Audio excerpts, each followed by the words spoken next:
Welcome to the Really Know Your Customer podcast with your hosts, Betsy Westhafer and Tony Bodoh.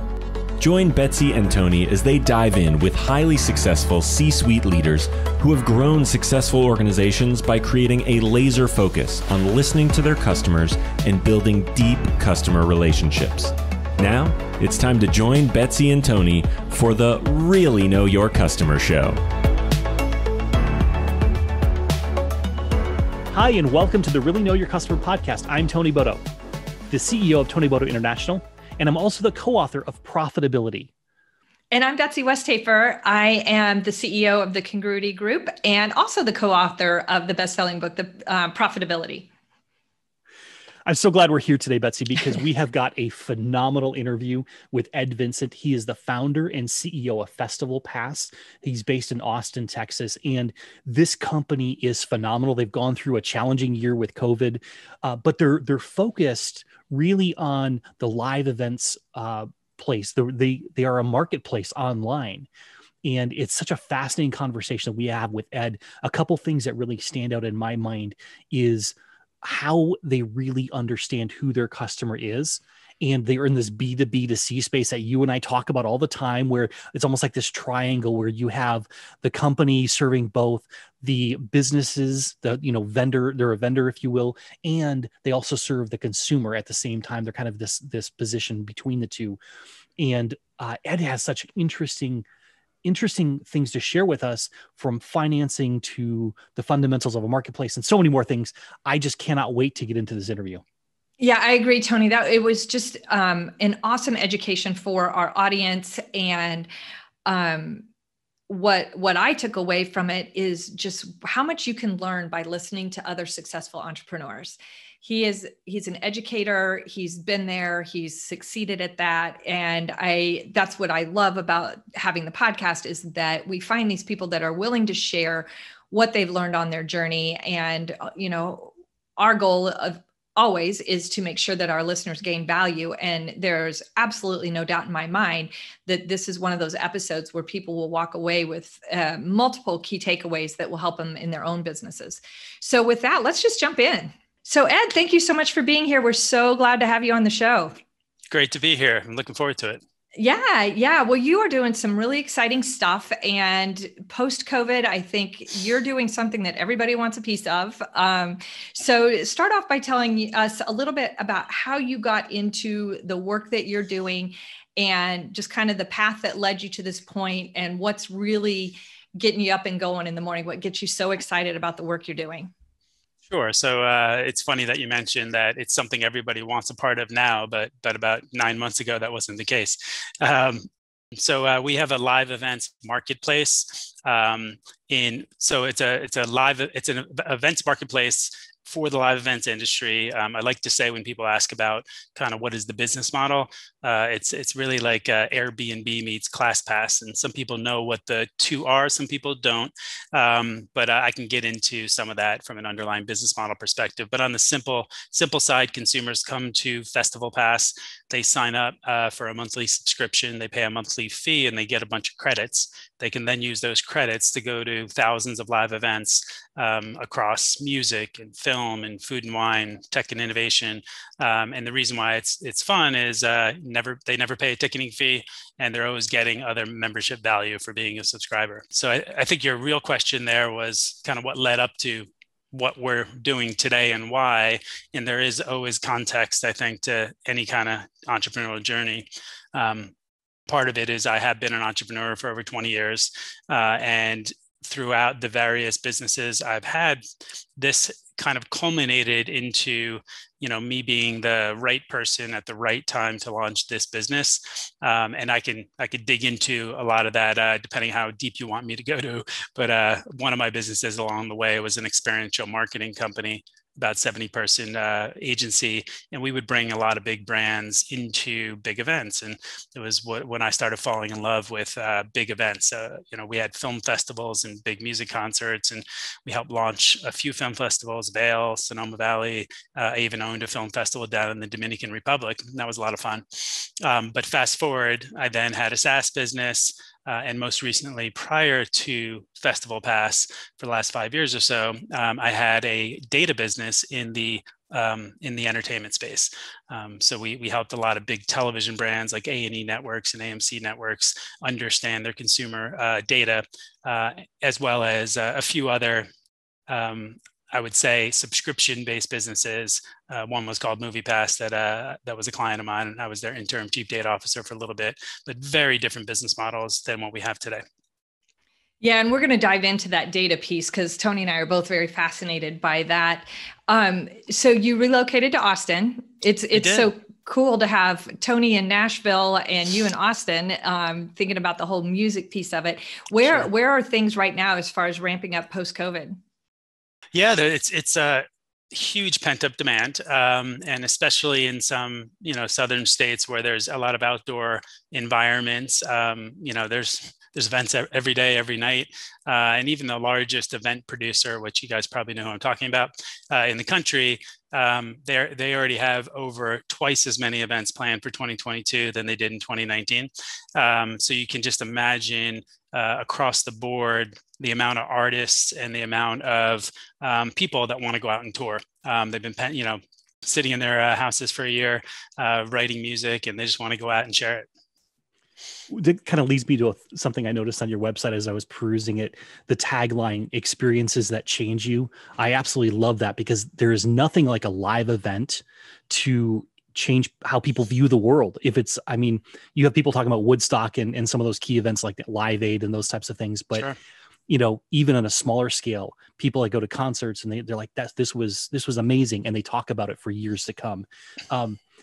How does that kind of play into why you do what you do? I mean, that seems to be a big part of it. You seem very passionate about that. So talk a little bit about that.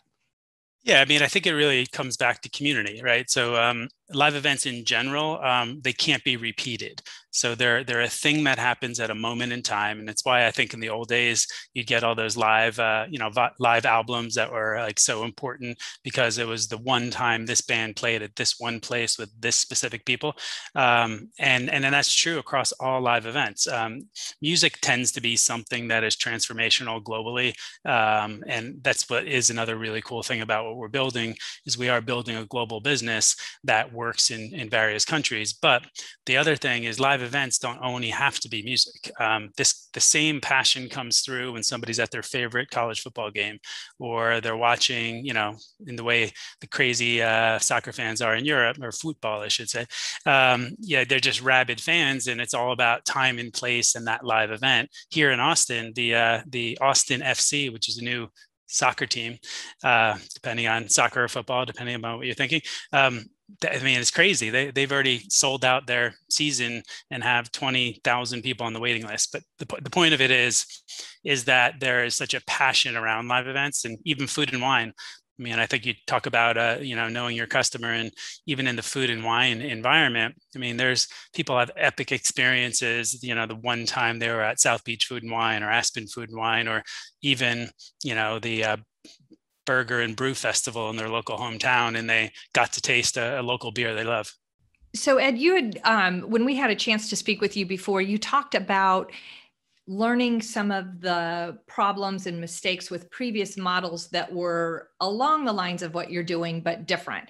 So talk to us about your model and what that solves for your customers and what that solves for the event vendors, and just how you're approaching this differently so that you don't meet the same fate that some of the previous generations of this type of model have faced. Yeah, and it's good to note, even at the outset, there are some that have been wildly successful. So we've kind of looked at the market to try and understand which ones were successful and why, and how can we learn from or utilize some of their successes, while at the same time understanding some failures and try to understand what not to do.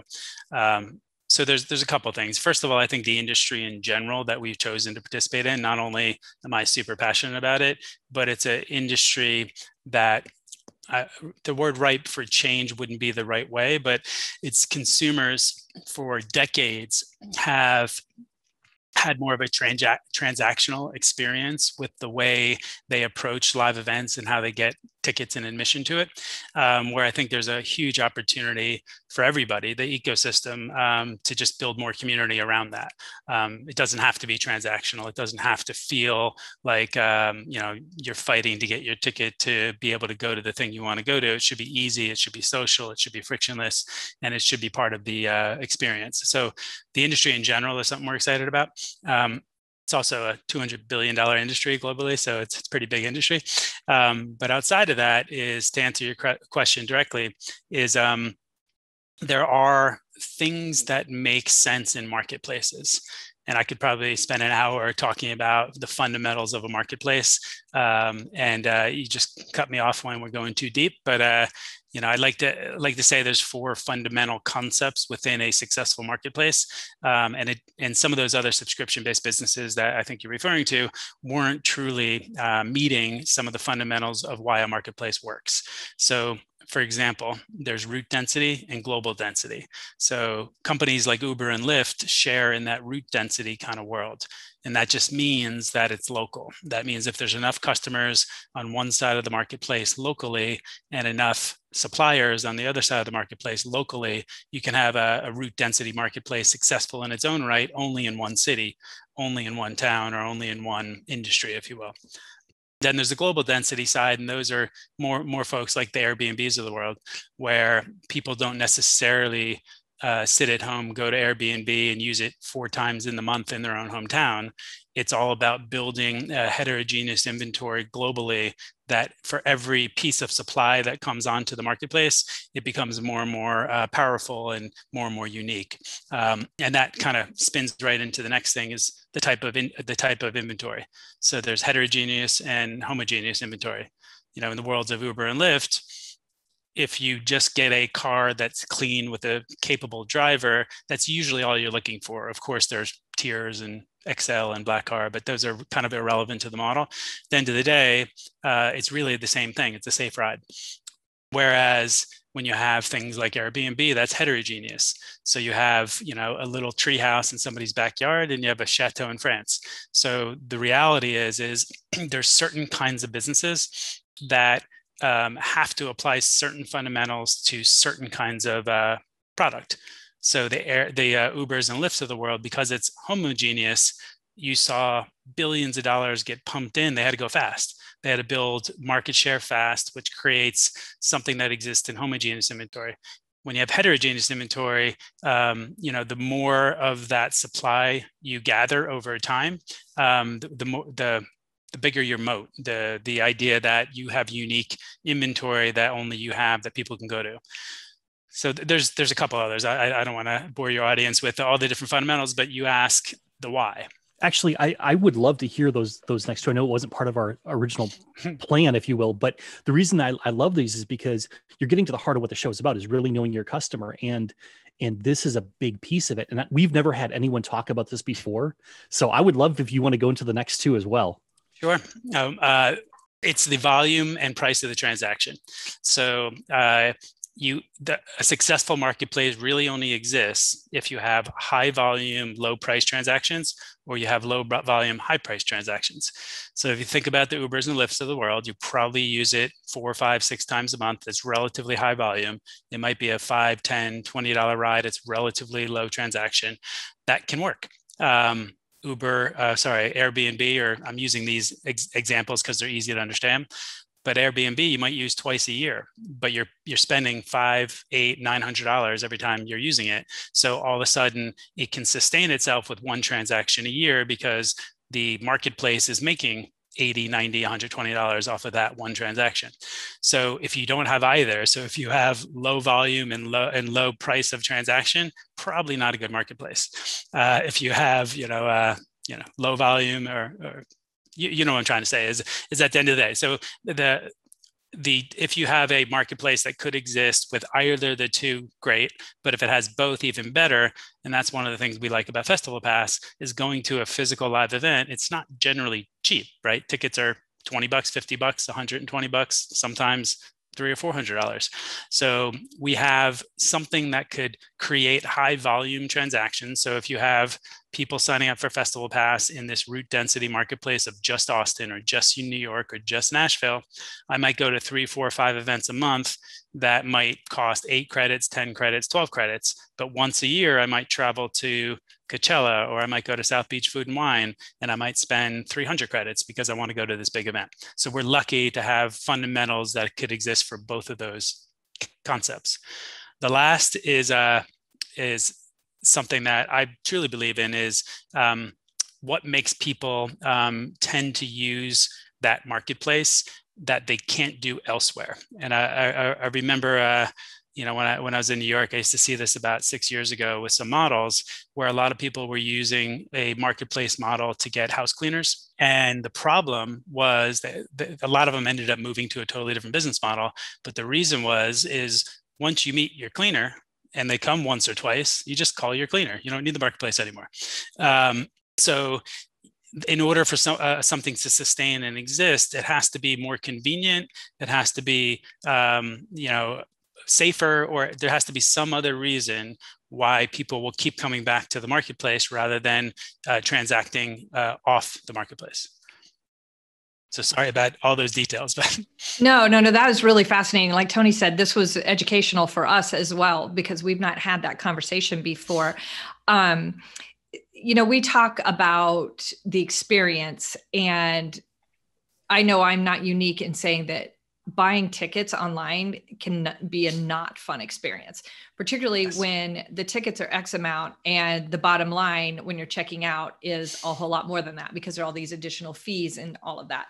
So from a customer experience standpoint, a lot of room, and it sounds like a lot of room for improvement. It sounds like your model helps solve that problem. But what I'm getting to is, in your company, thinking about the customer experience and the what you want to bring to your customers, what's the culture inside your 4 walls at your company? And I use 4 walls metaphorically. Clearly not everybody's in 4 walls anymore, but what as a leader of the organization, what are you instilling in your team in terms of how you view your customers? Sure. So I've had the benefit of having businesses in the past and knowing that from day one, I'm building this business from a lot of the learnings I've had throughout my entrepreneurial journey, as well as a lot of the help and peer groups I've had through my EO Entrepreneurs Organization. And I spent 3 years doing a EMP class at MIT. But the things I've learned, is culture is important. So from day one, we have a mission statement. From day one, we have core values.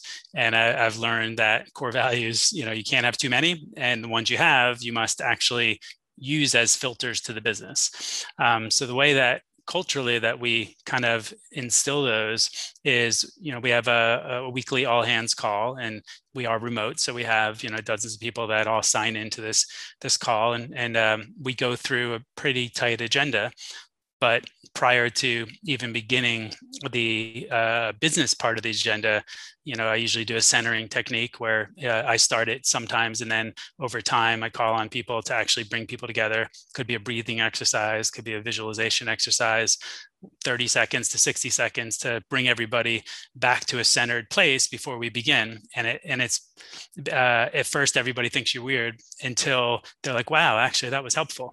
And I always love to watch when a new person is joining the call for the first time, because every week that goes by, there's always a new person joining the company, and usually they're like really quiet and looking around because I don't tell them what's going to happen, and then afterwards they're like, wow, I like that.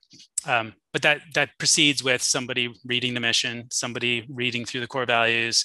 And then as we go into the marketing update, the biz dev update, the tech update, each one of them has to go back to the filters. One example is, gratefulness is one of our core values. Like if we're not grateful for working together, if we're not grateful and we don't display that, it doesn't help, it doesn't work. Another one is design thinking. So everything we do has to be based upon design thinking, because that's what we believe is the right approach to building a business.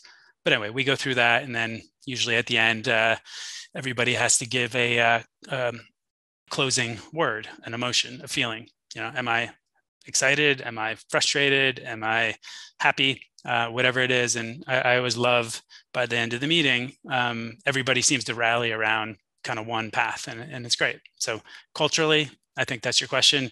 That's what we do to try and instill it and hopefully live and breathe what we ask them to do.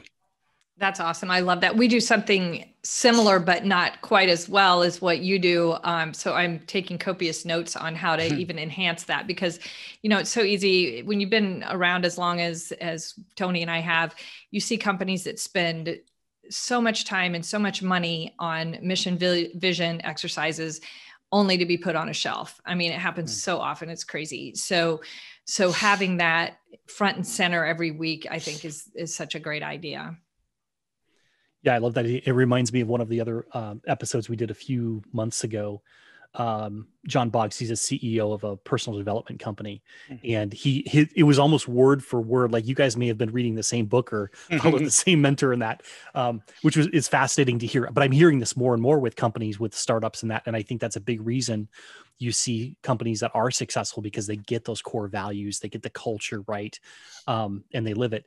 Now I'm going to switch gears here, because I'm going to move away from the soft side, and we're going to go toward the data side, because I'm a recovering data junkie here. And so I know you guys have a ton of data. You're an online platform. You're designed to be collecting data, and it's not just for the sake of having data. Tell us a little bit about what you currently do with the data, and maybe, whatever you can share from a perspective of where you see data transforming the industry going forward.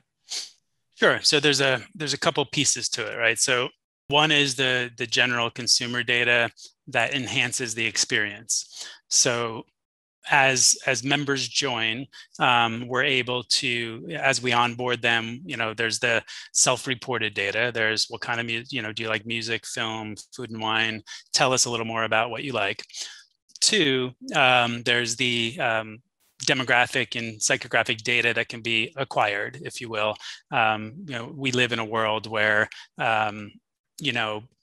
we're able to enrich data by bringing in some kind of aggregated data across the ecosystem to know a little bit more about your customers. So with the self-reported data and then the enriched demographic data, the third piece for the consumer side is behavioral, right? So now they're on the platform, now they're logged in as a member, and of course we want to know what they like. We want to know, just like any social network, there's little, heart buttons if they like an event, even if they don't go. So there's something to be said about what they do, and then when they actually decide to go to events, what they like to do. So take all that information, bring it together, and we're in the process of kind of continuously enhancing on it. As we go, the more data, the more customers we have, a little bit like a Netflix recommendation engine. So when you're on Netflix, there's thousands of pieces of content. You're not going to be able to see all of them. You're not going to be able to search for all of them. So the 20 or 30 that appear in front of you when you log on is going to be relevant to you, or at least going to try to be relevant to you. So same goes for live events, right? We have thousands of live events on the platform. So when I log in Austin, Texas, and I just got back from a country show or I went to an EDM concert, we're going to know that, right? And we're going to know that maybe if you went to this concert, you might like to go to this as well. Or you may, I know that you said you like sports, so maybe you want to go to an Austin FC game, or maybe you want to go to, a minor league baseball game, or you pick your choice. But the idea being is we're presenting the 20 or 30 pieces of recommended content in front of each individual at the time and place that makes sense for them. So all three of us would get a different experience when we log on, because of location, because of behavior, because of everything else. So that's the first consumer side, and that gets enhanced over time. We're going to allow people to integrate together with friends and family on the platform, give them an opportunity to know who's going to what show. When I log on to an event, oh, Mike, John, and Susie are also going. Awesome. Now I can reach out to them through the platform, and we can, decide to meet up when we're there, or whatever the concept is. So there's a lot of product feature sets that, we have on our roadmap that will just continuously get more social and enhanced through the data. And then the other side is more of a B2B side, is traditionally, over the last few decades, most venue owners only know 1 in 10 people in their audience, and that is for various reasons. It's whether they're smaller venues that are less sophisticated, that they're not capturing the data of their individuals. There's sometimes ticket transferring happening in secondary markets. There's a lot of things that are there. Some of the big ticketing companies do a pretty good job at understanding the data. But what happens is across the board, the people that should have access to that data, the people that want to use it for marketing purposes, often don't. So for us, when we have partners coming on board, we're developing a bunch of products for our B2B partners that will help them understand their consumers more. When you think in the traditional live event arena spaces, it's very important for them to understand who's sitting where and what they're doing. So it's helpful for them to see it on a bigger picture. But even on the festival-like events, or just any kind of event that might be GA, where sponsorship has a big aspect in how they fuel their business, just knowing that, 34% of the people were male and they were 35 to 55 years old and have a household income of $50,000 to $100,000 is super helpful for them either selling or at least serving their sponsors. So there's a lot to it that kind of goes on each pieces, but it all starts with us, and this is what we did for 5 years in my previous business, but we have to aggregate the data. So you have to collect it, then you have to enrich it, and then you have to activate it. So collected data without activation is unhelpful. Tony and I have talked to a lot of different companies on this show and outside the show that are B2B2C. And it's such an interesting model because it does incorporate both sides of that house. And it's very similar to the way Tony and I work, because his work is more B2C, mine's more B2B. So I love that model. And I think what you mentioned about building the community piece, I really love that thought that we could get on there and see which ones of our friends with these common interests. Right now it's so great to find commonality because it's real easy to find division. And so like at a more spiritual type level, I love that you're doing something that is bringing people together, because there's so many forces working against that right now. So sure. I love that piece about the community and being able to see who might be there, or somebody who knows somebody who might be there, and just building out that community of common interest. So kudos to you for that piece of what you're doing. Thank you. So Ed, talk to us a little bit about how you are financing the company, because from what you've hinted at in conversations, it's an interesting thing that you're doing. So talk to us a little bit about that. Sure. So in the past of building different companies, I've been lucky to have experienced all different types of financing, have raised traditional VC money, have done some private equity debt financing, have done bootstrapping.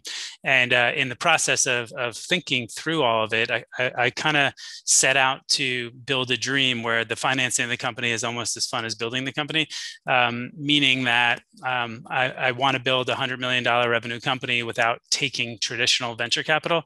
And not to say that there's anything wrong with venture capital, and if the right partner at the right time in the right place, came to help enhance our business, I'm open to whatever helps the shareholders grow.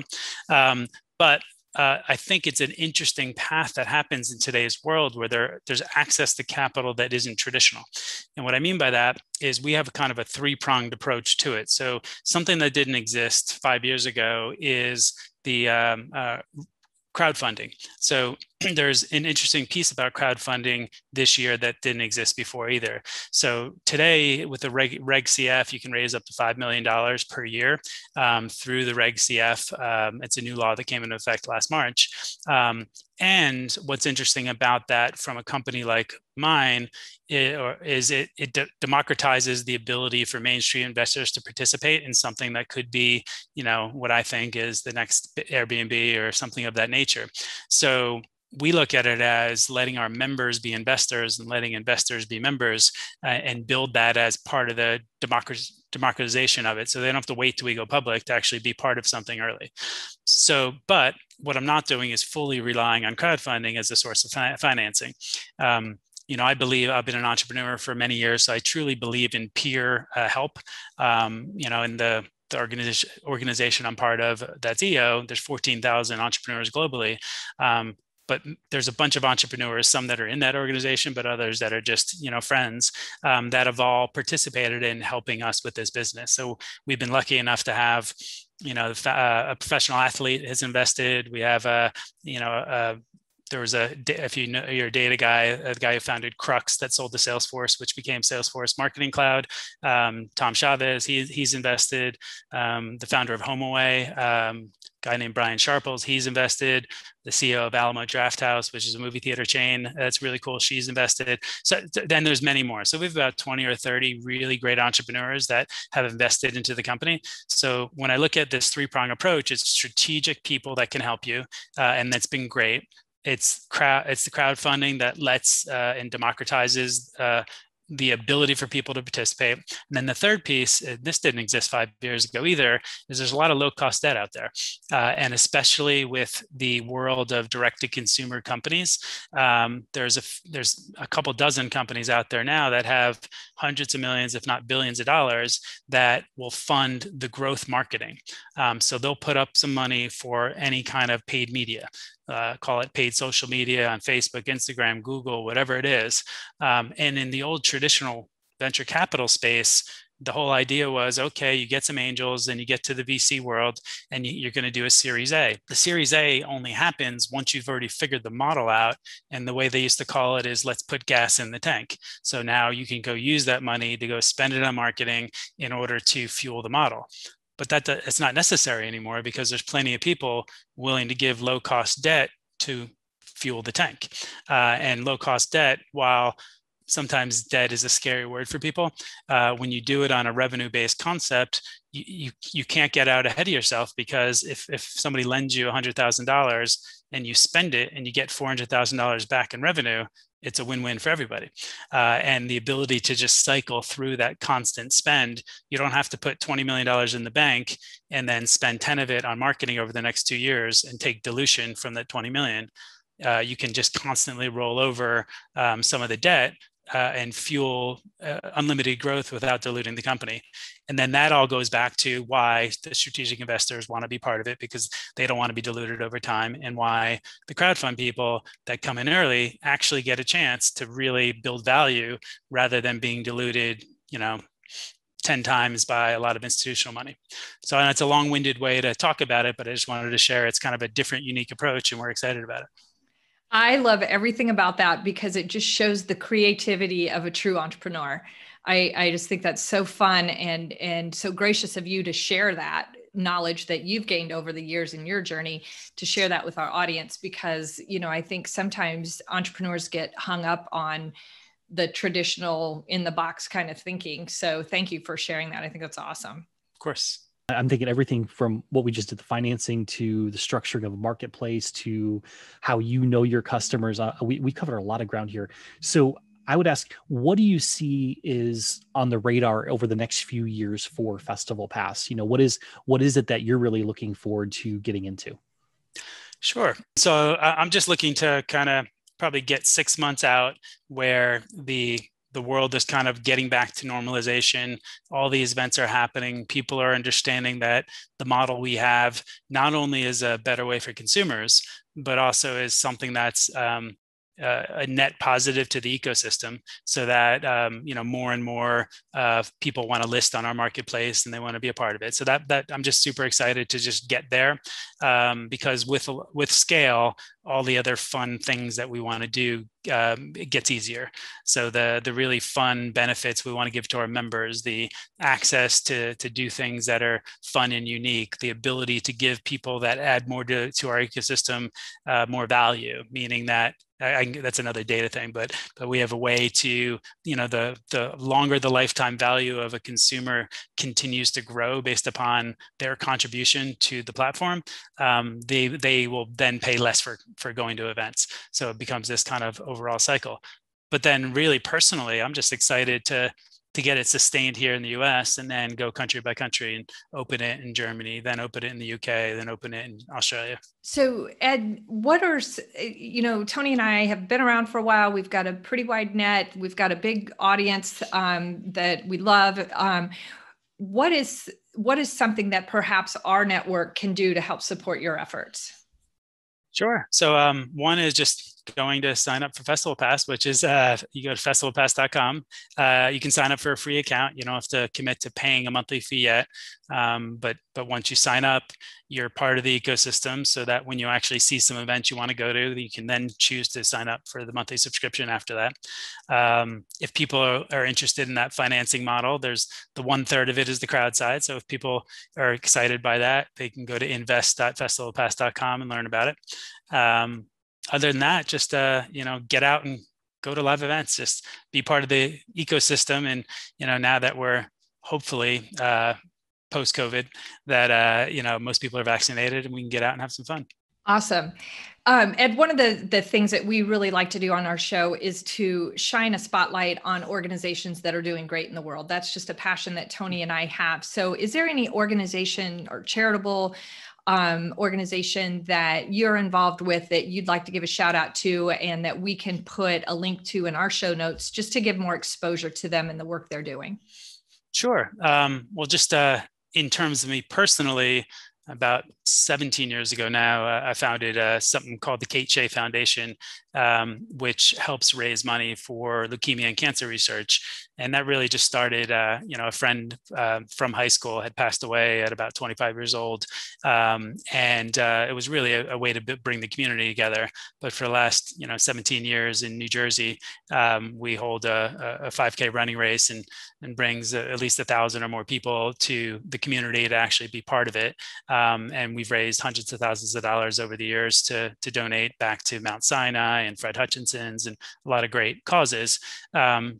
So that's one. And if anybody is interested in, looking at that or being a part, bayhead5k.com is the web address for the actual event, and they could donate through that platform as well. Awesome. Well, I'm so touched by this because I have a sister and a brother-in-law both had leukemia.